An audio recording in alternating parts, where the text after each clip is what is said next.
Have you been stuck in a cycle of fear? A fear that paralyzes you, a fear that prevents you from doing what you plan, a fear that prevents you from living an extraordinary life, preventing you from leaving everything that doesn't matter behind and chasing everything you've always dreamed of. Have you ever noticed that there are people who seem to have no fear, who make difficult decisions without trembling? While many freeze in doubt, these people simply act. And everyone says, "I wish I were as brave as that guy." But what few people know is that this type of person doesn't have any special abilities or privileged genetics. These people have learned to deal with fear and not let it paralyze them, and know that you can overcome all your fears too.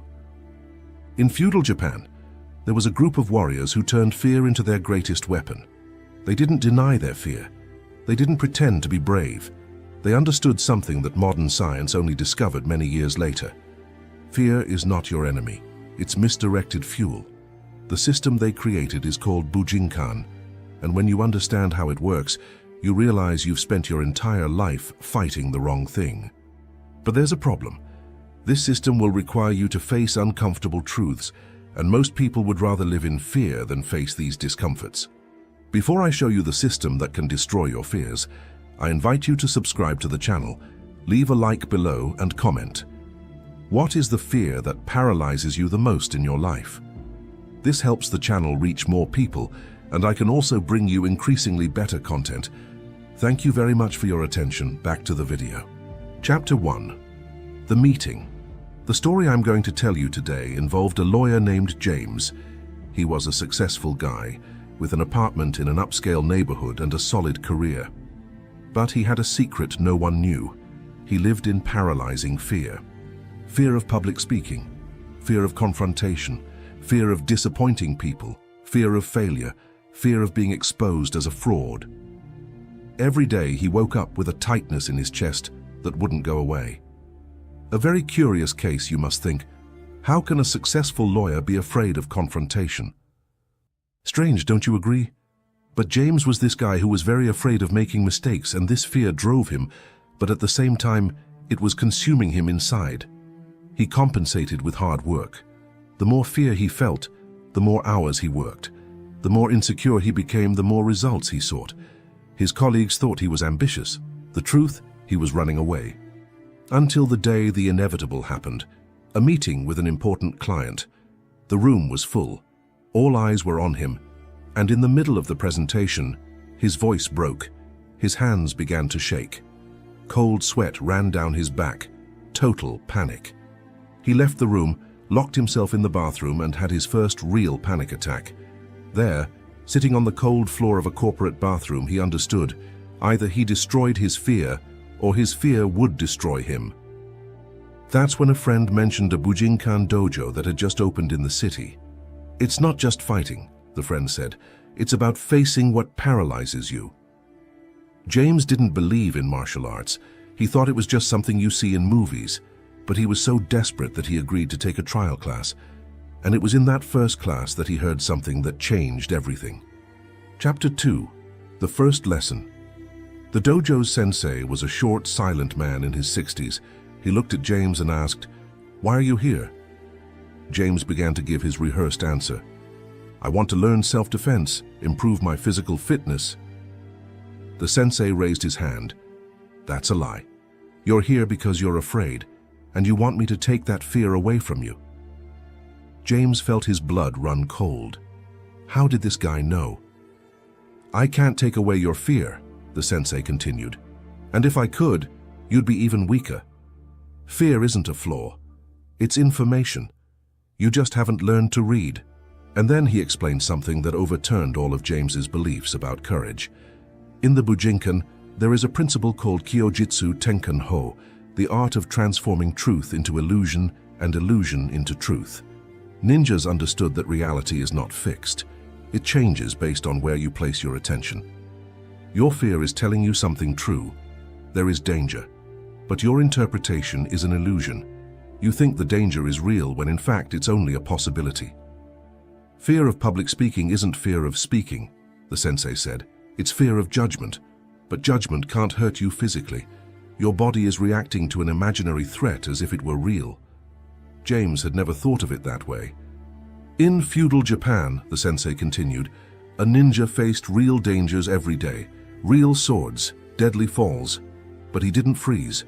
Do you know why? Because he trained his body to distinguish real danger of imaginary discomfort. And that's when the real training began. Chapter 3.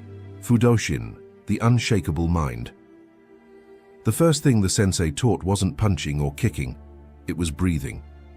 When you feel fear, he explained, the first thing that changes is your breathing. It becomes rapid, shallow, and chesty. This activates your sympathetic nervous system, survival mode. Everything in your body screams run or fight. But if you control your breathing, you trick your body. You tell it there is no real danger here. It seemed too simple. But James tried. Inhale for a count of 4, hold for 4, exhale for 6, hold empty for 2. The first few times, it didn't work. His mind raced anxious thoughts faster than he could breathe. Normal.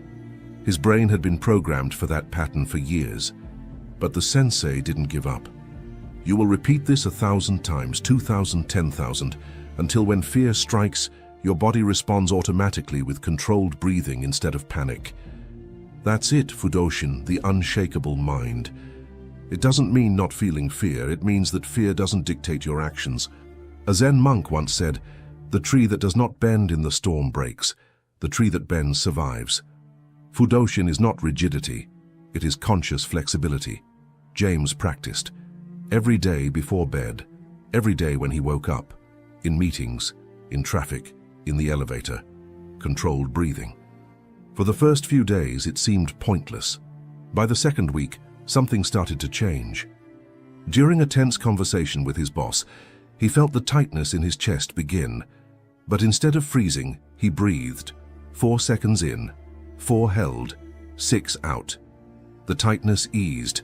His voice came out firm. It wasn't magic. It was reprogramming. Chapter 4. Facing the Shadow. But breathing was just the beginning. In the third week, the sensei introduced something much more difficult, controlled exposure to discomfort. You spend your life avoiding what scares you, he said. Every time you avoid it, your brain learns. This thing is dangerous, I need to run away. Avoidance feeds fear. In the Bujinkan, we do the opposite. We walk straight into discomfort, slowly, with control, until the body understands, I survived. It wasn't the end of the world.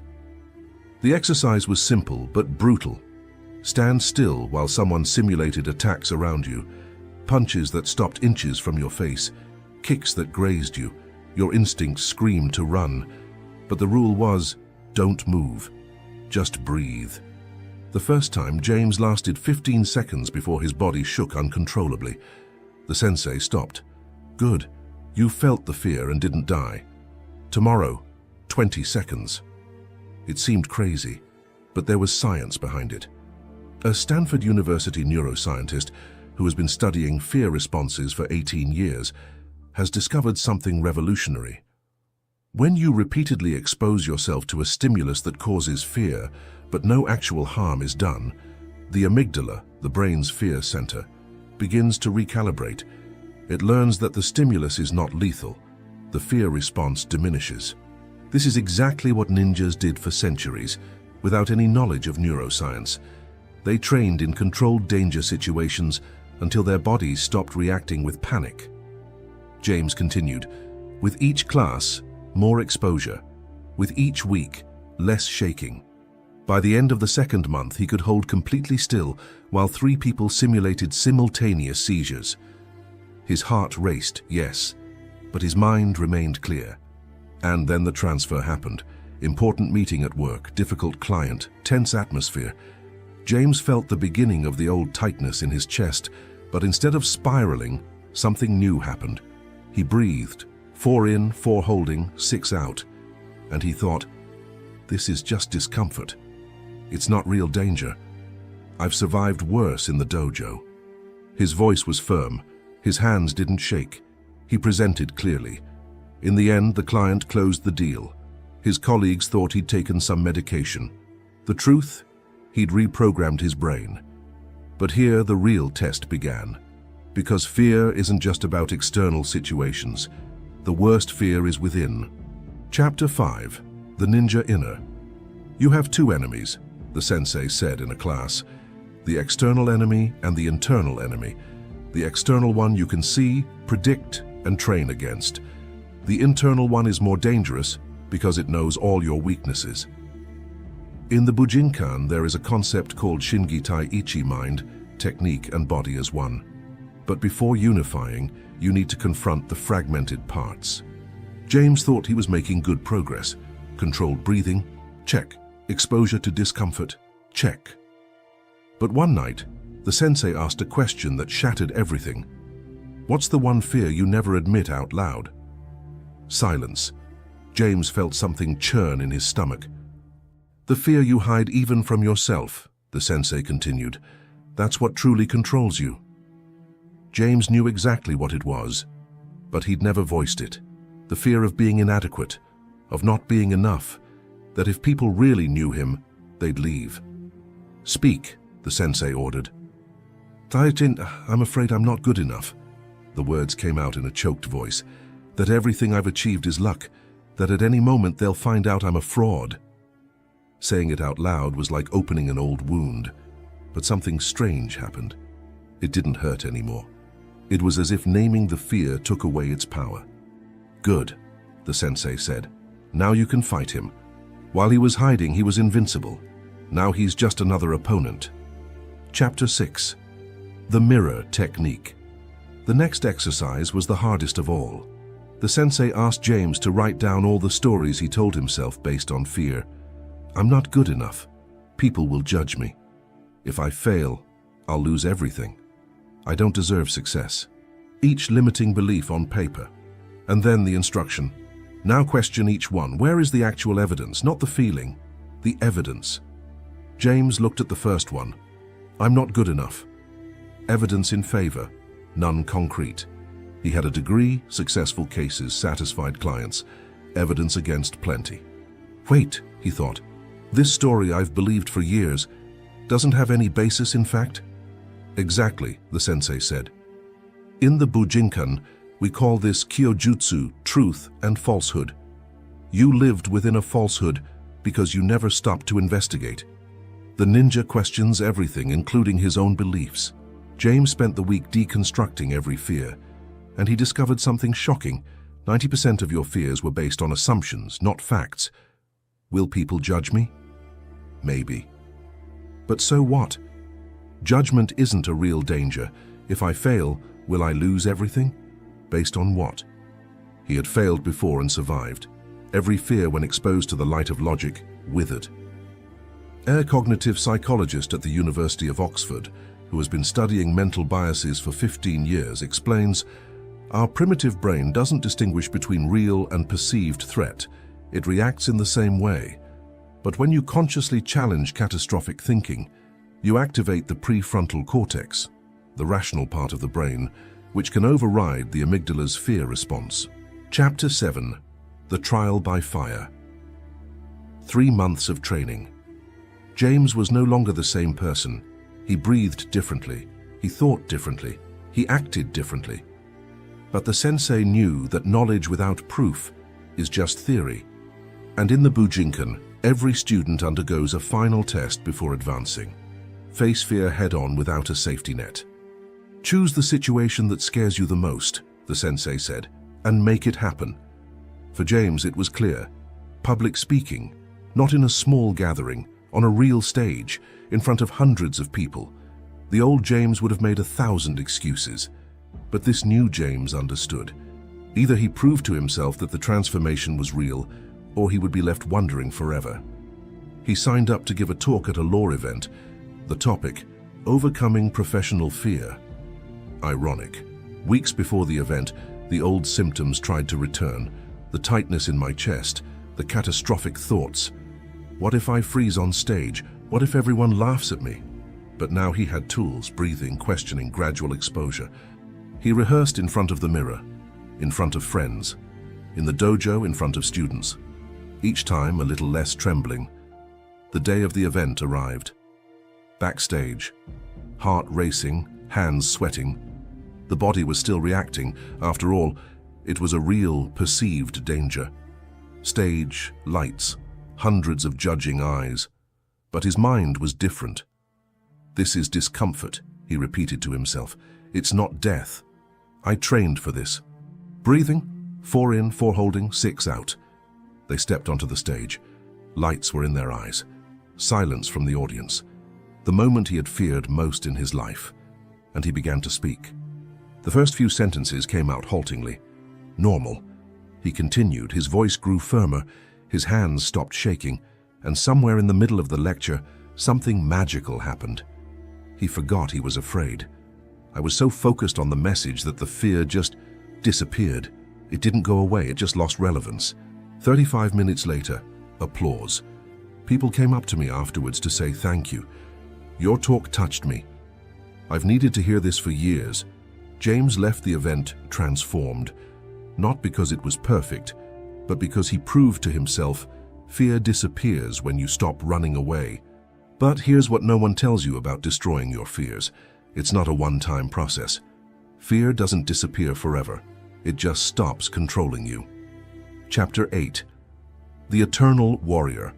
6 months after the lecture, James was still training at the dojo. "Not because I still had paralyzing fear, but because you understood something profound." "The samurai never stops sharpening his sword," the sensei once said. "Even after 1,000 battles, he keeps training." Why? Because discipline isn't about reaching a certain point. It's about constantly maintaining a state of readiness. In the Bujinkan, there is the concept of bufu ikan, flow with the wind. Don't be rigid. Adapt constantly. James realized that new fears were emerging as he evolved.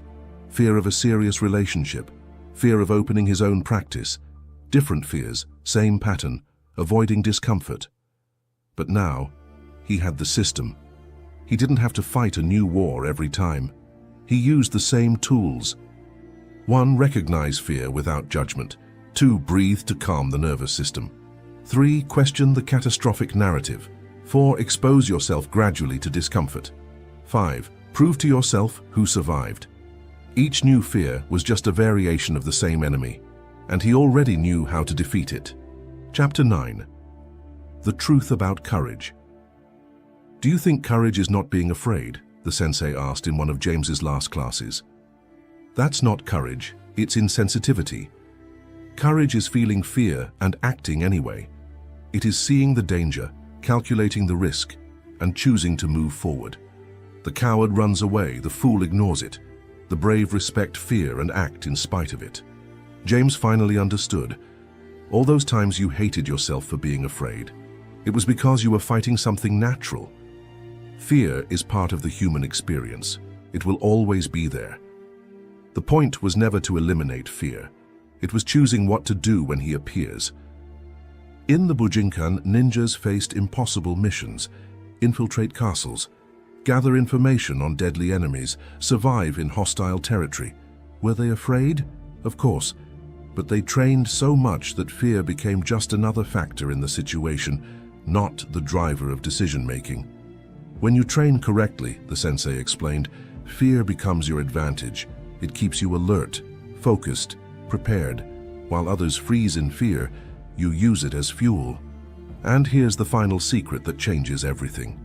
The fear you avoid most is the very gateway to the strongest version of you. Chapter 10. The Complete Transformation.